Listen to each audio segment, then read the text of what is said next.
suas Bíblias, lá em Mateus capítulo 26, verso 36 em diante. Quero ler esse trecho aqui junto com vocês, e é importante que todo mundo fique atento para acompanhar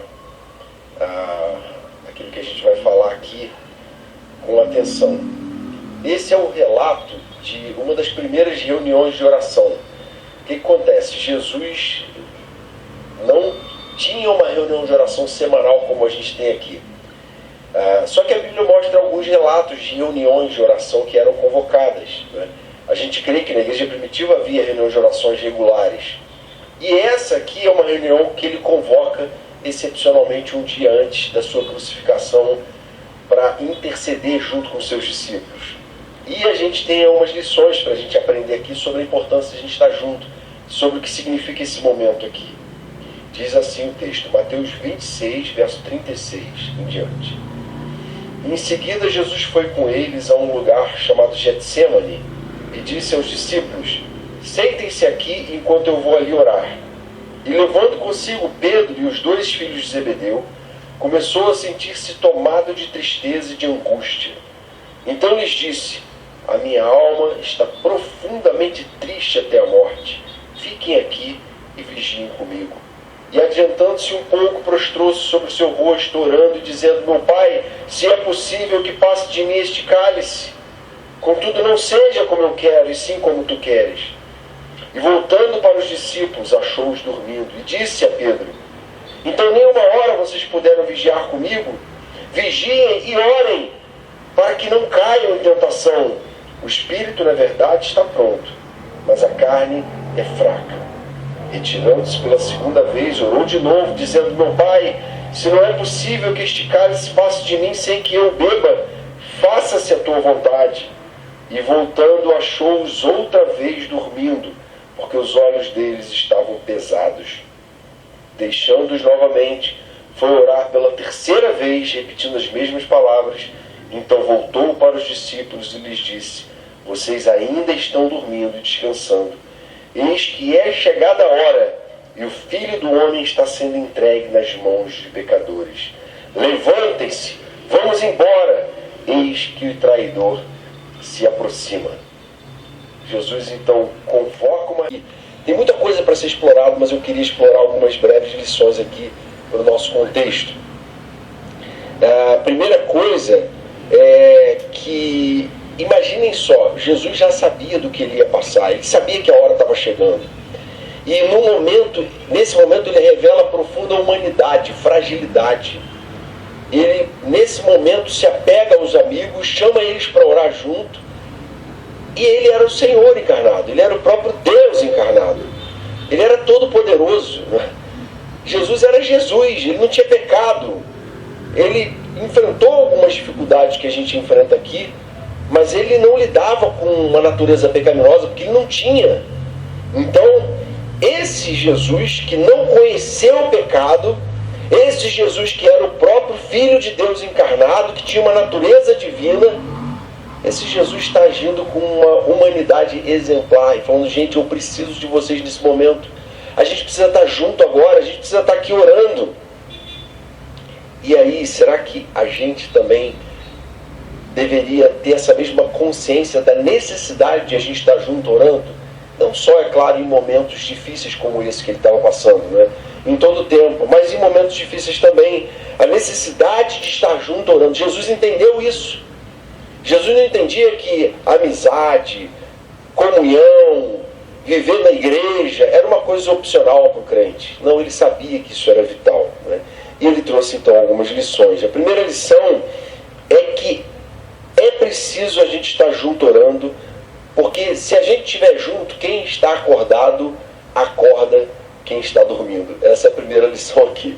Jesus estava acordado, só que os discípulos estavam dormindo. E ele insistia em ficar acordado. Por quê? Porque ele entendia o que estava se passando. Ele entendia que a história estava tendo um desfecho, que a jornada dele na Terra estava chegando ao fim, que a investida do diabo sobre a vida dele ia ser muito intensa. Ele seria tentado, quem sabe, a renunciar àquele projeto, àquela missão. Ninguém tomou a vida dele, ele deu espontaneamente. Mas isso não quer dizer que foi fácil. Isso não quer dizer que, assim como ele foi tentado pelo diabo no deserto, o diabo não tentaria ele nesse último momento. E o que ele faz? Ele fica dormindo junto com os amigos? Não. Ele se deu conta de que aquele era um momento urgente de estar junto. A gente precisa estar junto. Eu estou debaixo de ataque. E quando a gente sabe que vai estar debaixo de ataque, a gente não pode ficar sozinho. E ele se antecipou e fez essa reunião. E aí, a gente precisa também olhar para o lado e falar para quem está aí do lado. Acorda, fala aí para quem está do seu lado. Acorda! Disse para Pedro, né? Então, nem uma hora vocês podem vigiar comigo. Peraí, mas Pedro estava dormindo. Então, o que a gente conclui? Que ele acordou Pedro falando: Pedro, nem uma hora você pode vigiar comigo, né? E o texto não diz que Pedro estava acordado, diz que ele estava dormindo junto. Ele acorda Pedro. E esse acordar, é claro que Jesus não estava preocupado com a questão do sono reparador, do cansaço físico, mental, não.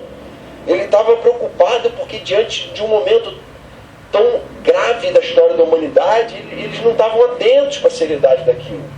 Será que eu e você também não corremos o risco de, com uma certa frequência, estarmos desapercebidos da gravidade das coisas que estão nos cercando, da gravidade dos ataques que nossos filhos estão sofrendo no ambiente que eles vivem, com os amigos que eles têm feito, a gravidade que o nosso casamento está correndo, o risco que a gente está correndo, a gravidade que a gente está correndo de acabar cedendo a algumas pressões dentro do ambiente de trabalho e distorcer a ética e passar uma ética não cristã. Será que a gente está sonolento diante dessas coisas ou a gente está desperto? E é esse despertamento que Jesus está falando. Jesus está preocupado. Dormir é bom. A palavra fala que a gente tem que descansar. Deus criou a gente com essa necessidade, né? Mas dormir espiritualmente nunca é bom, né? A gente sempre tem que estar desperto, sempre tem que estar atento, sempre tem que estar antenado. Essa é a primeira lição. Então a gente, quando está junto, a gente se desperta, a gente acorda um ao outro, a gente chama a atenção do outro. A segunda lição que está aqui, no verso 41, né? A gente precisa estar junto porque o pecado não para de agir. Essa noção todo cristão tem que ter, né?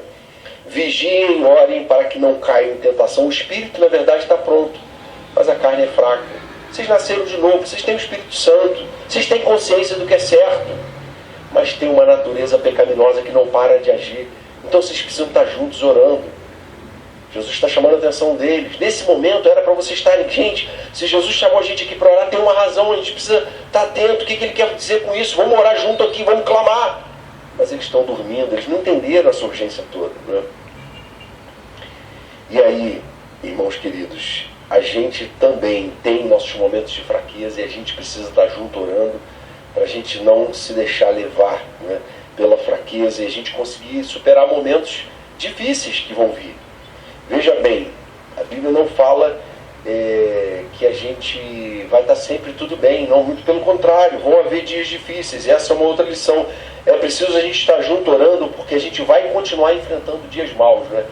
A gente tem lembrado disso às vezes aqui, Efésios 6, quando Paulo fala da armadura de Deus, ele fala, vocês precisam vestir essa armadura para que vocês possam resistir no dia mau. O que é o dia mau? São dias que vão vir, dias difíceis de luta, de dificuldade, né, de ataques. E a questão não é se eles vão ou não vir, a questão é se a gente vai estar pronto ou não para enfrentar eles. Jesus fala assim, é chegada a minha hora, o Filho do Homem está sendo entregue nas mãos dos pecadores, agora levanta-se, o traidor se aproxima. O dia mau chegou, é o dia da crucificação. E a gente precisa estar junto, porque junto a gente tem mais força para superar esses dias maus, amém? Pode ser que só alguns aqui estejam enfrentando um dia mau. Pode ser que muitos estejam. Pode ser que nessa semana está tudo bem, mas na próxima semana você vai enfrentar um dia mau. E a gente precisa estar junto. O encorajamento de Jesus para essa reunião de oração é que era esse. Entendam a importância de vocês estarem juntos orando, né? E a gente tem procurado conscientizar a igreja sobre essa necessidade, né? Galera do Up sexta-feira, do Gol sábado, Move, antes da nossa reunião de quinta, e a gente cada vez mais ir propagando isso e se conscientizando. Se a gente aqui, esse grupo que está reunido aqui hoje, toma essa consciência, isso vai contagiar toda a igreja, amém? Dia a dia a igreja vai tomando essa consciência e vai se levantando como uma igreja que ora, que está junto orando, é discipulado, é célula, é mentoria, seja lá de que forma for, a gente precisa estar junto orando, dando suporte um ao outro. E a gente vai agora ter aquele nosso momento de orar uns pelos outros, Queria que você separasse esse momento para estar com a pessoa que veio com você aí, orando pelos motivos que ela trouxe para você orar com ela, tá bom? E ela vai orar pelos seus motivos, tá bom? Cada um apresente para o outro aí o motivo de oração, para a gente se...